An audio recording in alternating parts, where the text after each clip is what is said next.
Hello and a very warm welcome. It's wonderful to have you join me today for a conversation that I believe is incredibly important, yet one that our society sometimes seems a little hesitant to embrace openly.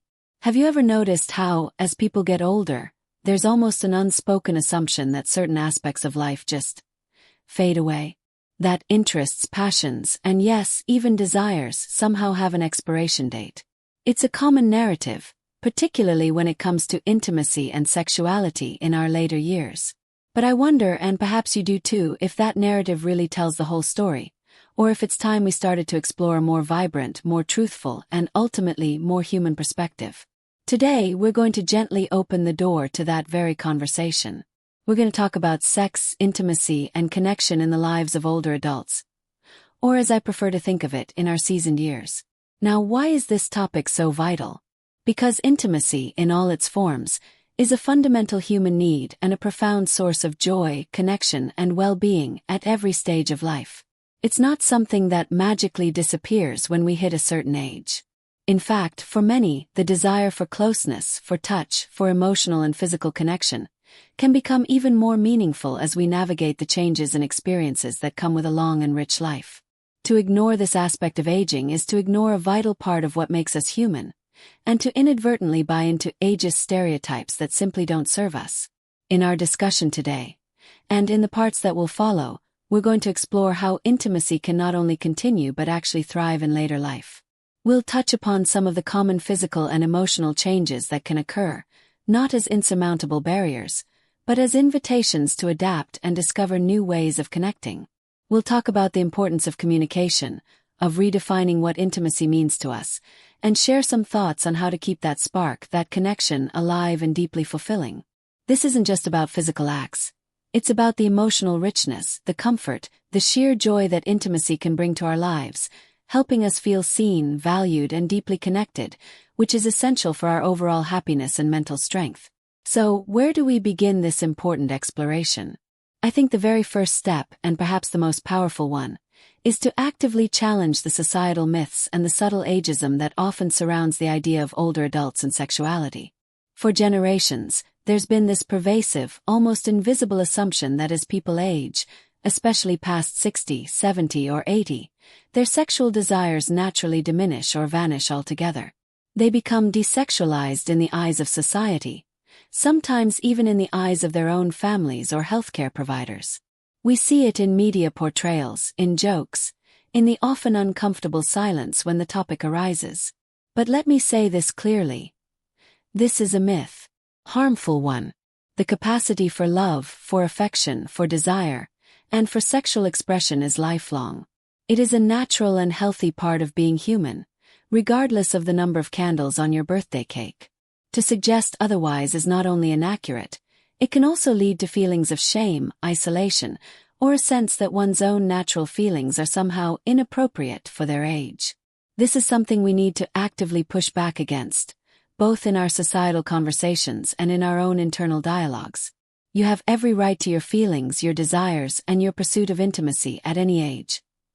Now, hand in hand with challenging these societal myths is the importance of understanding some of the normal physical changes that can occur as our bodies mature. And I want to emphasize the word normal here, and also the crucial point that these changes absolutely do not mean the end of a fulfilling sex life. For women, menopause brings hormonal shifts, primarily a decrease in estrogen, which can lead to changes like vaginal dryness, a thinning of the vaginal walls, or a decrease in elasticity. This might make intercourse uncomfortable if not addressed. Arousal might also take a little longer. For men, testosterone levels tend to gradually decline with age, which can affect libido, the firmness of erections, or the time it takes to become aroused. Conditions like heart disease, diabetes, or arthritis, which are more common in later life, can also impact sexual function, as can the side effects of some medications. It's easy to hear this list and feel a bit discouraged, but please don't. The key here is awareness and proactivity. These aren't insurmountable roadblocks. They are simply new landscapes to navigate. For example, vaginal dryness can be easily and effectively managed with lubricants or moisturizers, or by discussing options like low-dose vaginal estrogen with a doctor. For men experiencing erectile difficulties, There are numerous medical treatments available, as well as lifestyle adjustments that can make a significant difference. The crucial takeaway is that these physical changes are common, they are manageable, and they absolutely do not signal that your intimate life is over. Instead, they invite us to be more attuned to our bodies, to communicate more openly with partners if we have them, and to explore different ways of experiencing pleasure and connection. It might mean that intimacy looks a little different than it did in our 20s or 30s, but different does not mean less meaningful or less pleasurable. In fact, for many, it can become even more profound. This brings us to another vital point in our discussion today: the enduring and perhaps even increasing importance of connection and touch as we age. So often, when we hear the word sex, the immediate thought is of penetrative intercourse. And while that can certainly be a part of a fulfilling intimate life for many, it is by no means the only, or even the most important, aspect, especially as we navigate the changes of later life. The definition of intimacy, and indeed of sex itself, can and often does broaden beautifully with age and experience. Touch, in all its forms, becomes incredibly significant. Holding hands, cuddling, caressing, massage, a gentle kiss, simply lying close to someone. These acts of physical affection are profoundly nourishing. They release oxytocin, the bonding hormone, which can reduce stress, lower blood pressure, and create powerful feelings of well-being and connection. In a world that can sometimes feel increasingly isolating, especially for older adults who may have experienced loss or changes in their social circles, the power of human touch and emotional closeness cannot be overstated. This wider embrace of what constitutes intimacy allows for continued pleasure and connection, even if certain types of sexual activity become more challenging or less desired. It's about finding joy in the closeness, in the shared affection, in the simple, profound act of being physically present and connected with another human being, or indeed, in pleasuring oneself with kindness and self-acceptance. And as we consider these initial foundational ideas, the need to dismantle ageist myths, the reality of navigating physical changes with grace and knowledge, and the profound importance of broadening our understanding of intimacy to embrace all forms of connection and touch, it really sets the stage for a deeper dive. There's so much more to explore about how we can actively nurture our intimate lives, how communication becomes even more paramount, and how we can adapt and innovate to ensure that pleasure and connection remain vibrant threads in the rich tapestry of our later years. So, we've acknowledged the importance of challenging those ageist myths and understanding that physical changes, while real, are navigable rather than definitive endings to our intimate lives. We've also touched upon how crucial connection and a broader definition of intimacy become. Now, a really vital element that weaves through all of this, and perhaps becomes even more significant as we age, is communication. Honest, open, and compassionate communication. Both with a partner if you have one, and importantly with yourself. It sounds simple, doesn't it? But in reality, especially around topics as personal and sometimes vulnerable as sex and intimacy, truly effective communication can be a skill we continually refine throughout our lives. Think about it. As our bodies change, as our desires or even our energy levels might shift, being able to talk about these things openly with a partner is absolutely key. What felt good or was easy 10, 20, or even 5 years ago might be different now. And that's okay. But if we don't talk about it, if we rely on assumptions or hope our partner will magically guess what we're feeling or needing, it can lead to misunderstandings, frustration, and a gradual pulling away. Instead, imagine creating a space in your relationship where you can say, this position is a bit uncomfortable for my back these days, but what if we tried this? Or, I find I need a bit more time to feel aroused now, can we explore more gentle touch beforehand? Or even, lately, I'm finding that just holding each other close and talking feels incredibly intimate to me. This kind of dialogue, spoken with kindness and received with understanding, is incredibly powerful. It fosters a sense of teamwork, of navigating these changes together, and it can actually bring couples closer, deepening their emotional bond as they co-create new ways of being intimate that work for them in the present moment. And this communication isn't just about addressing challenges. It's also about expressing desires, exploring new possibilities, and even sharing vulnerabilities. Maybe there's a fantasy you've always been curious about, or a different kind of touch you'd like to experience. As we get older, sometimes we shed some of the inhibitions of our youth and feel more able to be our authentic selves. This can be a wonderful time to explore intimacy with a renewed sense of curiosity and playfulness, if that feels right for you. But it starts with the courage to speak your truth, to ask for what you want, and to listen, truly listen, to your partner's needs and desires as well. This reciprocal communication is the bedrock of a thriving, intimate connection at any age. Now let's talk a bit about adapting and, dare I say, innovating when it comes to sexual activity itself. As we mentioned, certain physical changes might make familiar routines less comfortable or less effective. This isn't a reason to give up. It's an invitation to get creative. For instance, if arthritis or joint pain makes certain positions difficult, there are many other positions that can be more comfortable and still incredibly intimate. Experimenting with pillows for support, or trying side-lying positions, or even intimacy in a comfortable chair can open up new possibilities. If energy levels are a concern, perhaps intimacy doesn't always have to be a late-night affair. Maybe a lazy weekend morning, when you're both feeling more rested, becomes a wonderful time for connection. Or perhaps intimacy becomes less about athletic endurance and more about focused, sensual pleasure in shorter bursts. The use of aids can also be incredibly helpful and, frankly, can add a new dimension of fun and pleasure. We talked about lubricants being essential for comfort, especially for women experiencing vaginal dryness. But there are also vibrators and other sex toys that can be wonderful tools for both solo play and partnered intimacy. They can help enhance arousal, achieve orgasm more easily, and introduce new kinds of sensation. For too long, there's been a strange sort of stigma around these aids, as if using them somehow means you're failing at sex. That's absolute nonsense. Anything that enhances pleasure, comfort, and connection, safely and consensually, is a positive thing. Think of them as tools in your intimacy toolbox. They're to be used if and when they feel right for you. Again, it's about being open, curious, and willing to explore what works for you or for you and your partner in this chapter of life. Another really important aspect to consider is the role of medication and overall health. Many older adults are managing chronic conditions and taking medications, some of which can have side effects that impact sexual desire or function. It's so important not to feel embarrassed or resigned about this. Have an open conversation with your doctor. Sometimes adjusting a dosage, switching to a different medication, or addressing the underlying health condition more effectively can make a significant difference. Your doctor is there to support your overall well-being, and that includes your sexual health. Don't let treatable issues become silent barriers to intimacy. Staying as active as your health allows, eating a balanced diet and managing stress are also fundamental to maintaining vitality, which naturally supports a healthier sex life. It's all interconnected.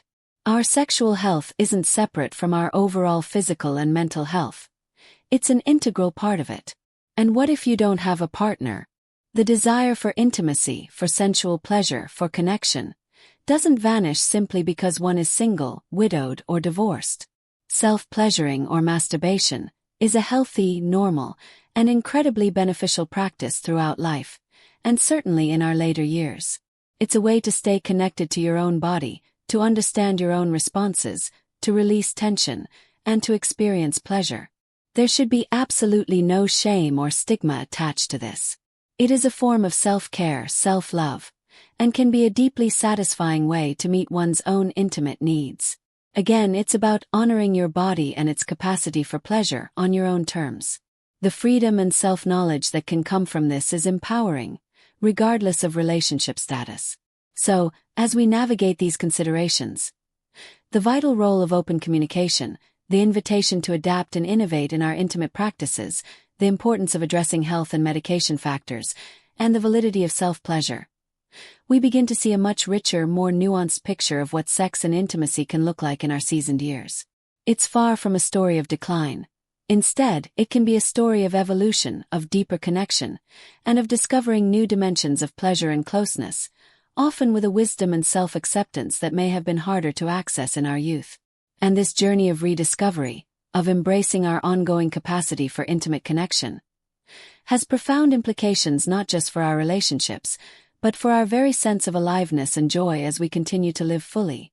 We've talked a lot about the practicalities, communication, adapting to physical changes, the importance of overall health. But underpinning all of this, and perhaps influencing our intimate lives more than we sometimes realize, is our mindset, our emotional well-being, and the quality of our connection not just with a partner but with ourselves. As we age, we often accumulate a lifetime of experiences, both joyful and challenging. These experiences shape us, and they can also impact how we approach intimacy. Perhaps past hurts, unresolved grief, or anxieties about aging or body image can create subtle, or not-so-subtle barriers to feeling fully open and receptive to pleasure and connection. This is where the practice of self-compassion becomes incredibly vital. It's about treating ourselves with the same kindness, understanding, and patience that we would offer a dear friend who is navigating similar feelings or challenges. So often we can be our own harshest critics. We might judge our changing bodies, compare ourselves to younger versions of ourselves or to unrealistic societal ideals, or feel self-conscious about perceived imperfections. This internal critic can be a powerful deterrent to intimacy, creating a sense of unease or disconnection from our own physical being.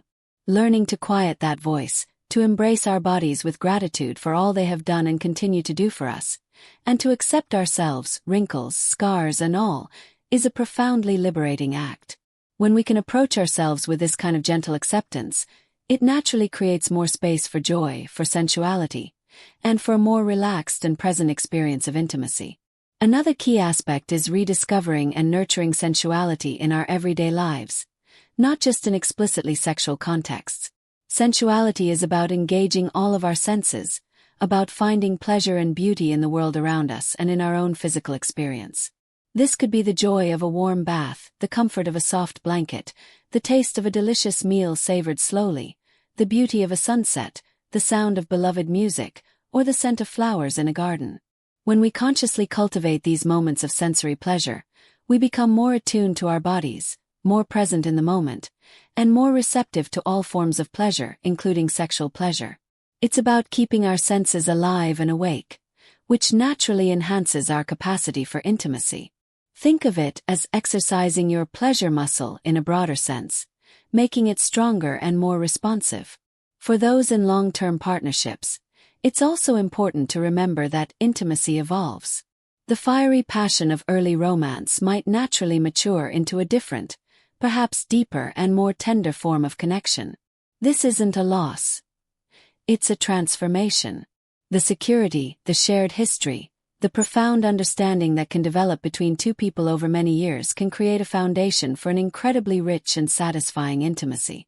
However, it's also important not to let familiarity breed complacency. Just as we tend a garden to keep it flourishing, we need to consciously nurture our intimate relationships. This might mean setting aside dedicated time for each other, free from distractions. It could involve trying new things together. Not necessarily wildly adventurous, unless that appeals to you both, but perhaps a new restaurant, a weekend getaway, learning a new skill together, or simply making a commitment to have deeper conversations. These shared experiences, these acts of intentionally connecting and creating new memories, help to keep the relationship dynamic and alive, which naturally supports a healthier and more fulfilling intimate life. And let's not forget the power of playfulness and humor. Sometimes, as we navigate the changes and challenges of aging, things can feel a bit serious. But intimacy, at its heart, should also have elements of joy, lightness, and yes, even fun. Being able to laugh together, to not take everything so seriously, to approach new experiences or even occasional awkward moments with a sense of humor, can be incredibly bonding and can diffuse any potential tension. Playfulness keeps the spirit young, and it can bring a wonderful sense of spontaneity and delight to your intimate connection. Now, as we draw this part of our conversation towards a close, it feels important to reiterate that this journey of embracing sex and intimacy in our later years is deeply personal. There's no one-size-fits-all prescription. What feels right and fulfilling for one person or one couple might be very different for another.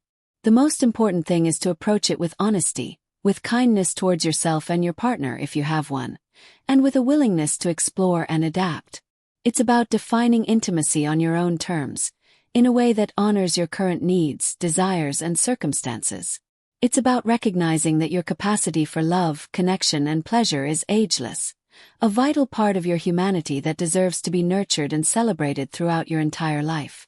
This ongoing dialogue, both with ourselves and with those we are close to, is what allows us to continue growing, learning, and experiencing the fullness of life. The courage to have these conversations, to seek knowledge, and to embrace our evolving selves is a testament to our resilience and our enduring desire for connection. We hope that exploring these ideas has been helpful and perhaps has sparked some new thoughts or perspectives for you.